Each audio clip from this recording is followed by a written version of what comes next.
हाय everyone, अस्सलाम वालेकुम, welcome to crime stories. This is Rabia Shahid.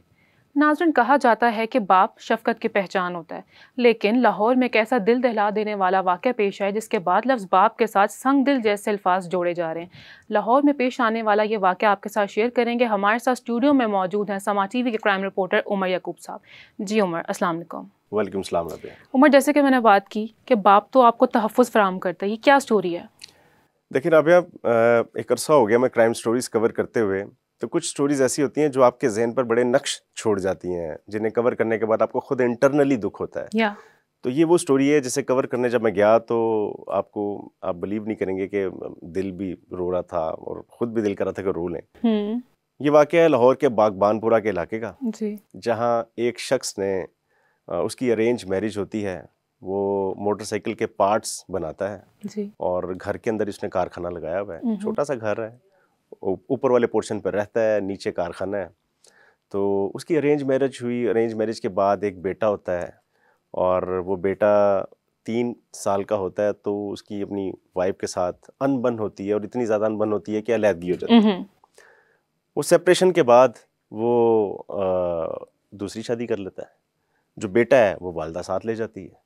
अच्छा, कोई साल के बाद वो खातून भी शादी कर लेती है। लेकिन जहाँ वो शादी करती है तो वहाँ पर उसको ये प्रॉब्लम का सामना करना पड़ता है कि पहली औलाद साथ नहीं रखनी। वो बच्चा बेचारा फुटबॉल बन जाता है, बाप से माँ के पास, माँ से वापस बाप के पास। मीनवाइल जो उसका बाप है उसने भी दूसरी शादी की होती है। अल्लाह ताला उसको भी औलाद से नवाजते हैं। एक बेटा होता है, एक बेटी होती है। तो जो उसकी दूसरी बीवी होती है वो भी इतराज़ उठाती है कि इस बच्चे को मैं क्यों पालूं, इसकी लुक आफ्टर मेरी जिम्मेदारी तो नहीं है। मीनवाइल बच्चे बच्चे आपस में लड़ते झगड़ते हैं, वो खेलते हैं कोई चीज़ लेने में कि ये मैंने लेनी है, ये उसने लेनी है। वो खींचातानी में 3-4 दफ़ा लड़ाई हुई। वो लड़ाई में पहले तो इग्नोर किया गया, बाद में आहिस्ता आहिस्ता थप्पड़ मारे गए। वो थप्पड़ से बात इस हद तक आ गई कि उसने कहा कि मैंने इस बच्चे को रखना नहीं। अच्छा, वो बाप अब इस कश्मकश में कि क्या किया जाए, उसने अभी कोई फैसला नहीं कर पाया था कि एक दिन फिर लड़ाई हुई। अच्छा। उस लड़ाई पे उसकी जो वाइफ थी उसने इतनी तल्खी दिखाई कि वालिद जब घर पे आया तो उसने आके उस बच्चे को मारना शुरू किया। अच्छा। कि तुमने क्यों ऐसा किया, ये किया। और गुस्से की शिद्दत इतनी ज़्यादा थी कि मारते मारते उस बच्चे को मार ही दिया। 6 साल का बच्चा, 6 साल का बच्चा, इतना तशद्दुद कि 6 साल के बच्चे की जान ले ली सगे बाप ने। अब आपको समझ नहीं आई कि ये हो क्या गया है। वो तो अपनी सेंसेस में था ही नहीं, क्योंकि वो फैसला नहीं कर पा रहा था कि बच्चे को उसके मुस्तकबिल का क्या करना है, वो कहाँ पे रहेगा। मतलब आप एक 6 साल के बच्चे को इतने जालिमाना तरीके से कैसे मार सकते हैं? बिल्कुल ऐसे ही है, दिल नहीं कांपा होगा। बिल्कुल ऐसे ही है। और ये सवाल पुलिस वालों से भी मैंने किया, उस शख्स से, चूंकि मैं डायरेक्टली तो उसका इंटरव्यू नहीं कर सका, लेकिन पुलिस ने मुझे बताया कि वो उसको अब बहुत शर्मिंदगी है कि ये हो क्या गया। खैर, अभी कहानी यहाँ पर ख़त्म नहीं हुई। बच्चे की जान लेने के बाद अब उसको इस दाग को छुपाना था, इस गुनाह को छुपाना था कि कहीं किसी को पता ना चल जाए। बच्चे की डेड बॉडी को नीचे कारखाने में लेके गया। अच्छा। कारखाने में जाके उसने 6 फुट गहरी कब्र खोदी है। बच्चे की डेड बॉडी साथ पड़ी हुई है। अपने बच्चे को, मुर्दा बच्चे को देख रहा है और साथ साथ कब्र खोद रहा है। ज़माना जाहिलियत की याद नहीं आ गई कि जब लोग अपने ही बच्चों को मारकर दफना देते थे। तो इसने भी वही काम किया कि 6 फुट गहरी कब्र खोदी, बच्चे को दफनाया, निशान मिटाने की पूरी कोशिश की। लेकिन लोगों को तो पता था ना कि इसका बच्चा है। फिर उसकी पहली माँ को भी पता था कि ये बाप के साथ रह रहा है। तो उनको क्या जवाब देता।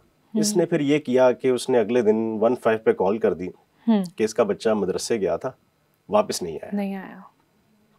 पुलिस ने कहा 6 साल का बच्चा है, तो चलो उसको ढूंढते हैं। खैर, इस तरह का कोई वाकया हो जाए ना तो पुलिस की कोशिश होती है कि FIR ज़रूर दर्ज कर दें। तो पुलिस ने 363 की, जो कि अगवा की FIR है, उस सेक्शन के तहत मुकदमा दर्ज कर दिया और इसके साथ मिल के सारे एविडेंस कलेक्ट करना शुरू कर दिया।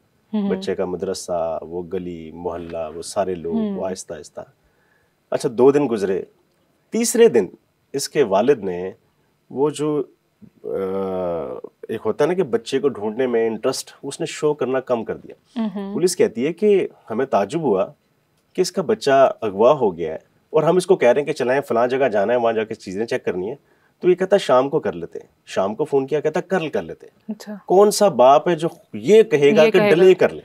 तो पुलिस को तजस्सुस हो रहा था। तीसरे दिन से चौथे दिन, पांचवां दिन हुआ, छठे दिन पुलिस को ये हुआ कि उस इलाके के अंदर जो गलियों में सीसीटीवी कैमरे लगे थे, पुलिस ने वहां की सीसीटीवी फुटेजेस कलेक्ट कर ली और उनको जोड़ना शुरू किया। ठीक है। तो कहीं पर भी ऐसी कोई फुटेज सामने नहीं आई जहां पर ऐसा लगता हो कि बच्चा घर से निकला और मदरसे गया था।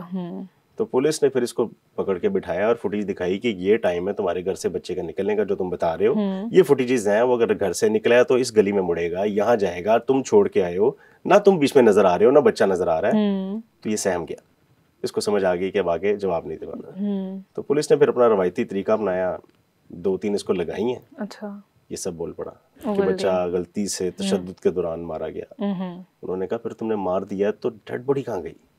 तो पुलिस खुद हैरान रहेगी कि इसने अपने ही बेटे को मारने के बाद अपने ही कारखाने में कब्र खोद कर दफन कर दिया। पुलिस जब वहां पर गई, कारखाने के अंदर दाखिल हुई, कब्र खोदना शुरू की, तो पूरा मोहल्ला इकट्ठा हो गया और वो सब लोग सहमे हुए थे, क्योंकि उस एरिया में बागबानपुरा में जो बच्चों की तादाद ना लोगों के घरों में वो ज्यादा है, क्योंकि वहां पर बहुत सारी ना कंबाइंड फैमिली सिस्टम है। तो लोग वहां पर, जब मैं कवरेज के लिए गया तो लोगों में एक दहशत थी, खौफ था। हर किसी की जुबान पे यही कहानी थी कि एक बाप ने अपने बच्चे को मार के घर के अंदर ही दफन कर दिया, और सिर्फ इस वजह से कि उसकी बीवी को पसंद नहीं था कि उसका पहला बेटा उनके साथ रह रहा है। दूसरी माँ को, जो उसकी सगी माँ थी, उसको भी गवारा नहीं था कि उसका बेटा माँ के साथ रहे। मतलब उस बच्चे का क्या कसूर था जिसको आपने अपनी तस्कीन के लिए दुनिया में आप लेके आए, और जब आप पर जिम्मेदारी पड़ी कि आपने उसको पालना है, तो पहले बाप ने फुटबॉल बना के माँ की तरफ फेंका, माँ ने फुटबॉल बना के वापस बाप की तरफ फेंका, बाप ने आगे दूसरी बीवी की तरफ फेंकने की कोशिश की, उसने इनकार किया तो आपने उसकी जान ही ले ली। अच्छा उमर, लेकिन इस सब वाक़े के बाद जो बच्चे की सगी माँ थी, उनका क्या रद्द-ए-अमल सामने आया? अभी तक तो वो कुछ कोई खास चीज उसकी भी सामने नहीं आई, क्योंकि पुलिस ने उसको इन्फॉर्म तो कर दिया है, लेकिन वो भी निदामत के अलावा उसके पास कोई चारा ही नहीं है। क्योंकि जब वो बाप ने उसके पास भिजवाया था, मतलब पहले तो खुद लेके गई थी ना कि बेटे को मैं रखूंगी अपने पास, वैसे भी माँ की वो एक उनसियत जो है, ममता की, कि बच्चे हम मेरे साथ ही रहेंगे। तो वो पहले जब उसने इनकार किया तो उसके बाद वो कैसे डिमांड कर सकती थी कि बच्चे के साथ वो वही सलूक हो जो एक माँ अपने बच्चे के साथ करती है। तो 2-3 साल गुजर चुके थे। वो 2-3 साल के दौरान बच्चे के साथ क्या क्या हुआ, उसने कब खाना खाया, कब नहीं खाया, उसकी ख्वाहिशात पूरी हुई नहीं हुई, Exactly. अच्छा उमर, अब मुल्जिम कहाँ है? पुलिस की कस्टडी में है या क्या उसके ऊपर कोई FIR हुई होगी? डेफिनेटली FIR तो होगी ना, मुल्जिम तो गिरफ्तार हो गया। मौके भी पुलिस ने जब CCTV फुटेज दिखाई तो उसने इतराफ कर लिया कि बेटे को तो उसने खुद मारा है, और ये ड्रामा रचाया था कि बच्चा अगवा हो गया, और अगवा के बाद वो पुलिस के साथ मिलकर खुद ढूंढता रहा। तो देखिए, चोर तो फिर पकड़ा ही जाता है ना, और वो कोई प्रोफेशनल क्रिमिनल तो था नहीं जिसको ये पता हो कि कैसे चीज़ों को ठिकाने लगाना है और सबूत गायब करने हैं और पुलिस को बेवकूफ़ बनाना है। तो ये तमाम चीज़ें वो उससे मैनेज नहीं हो सकी और पकड़ा गया। अब पुलिस ने डेड बॉडी रिकवर की है, पोस्टमार्टम के लिए उसको मुर्दा खाने भिजवा दिया है।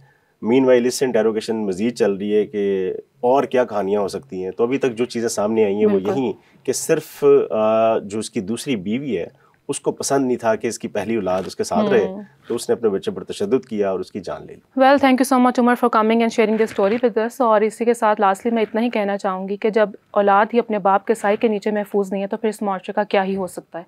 Until next time, bye bye.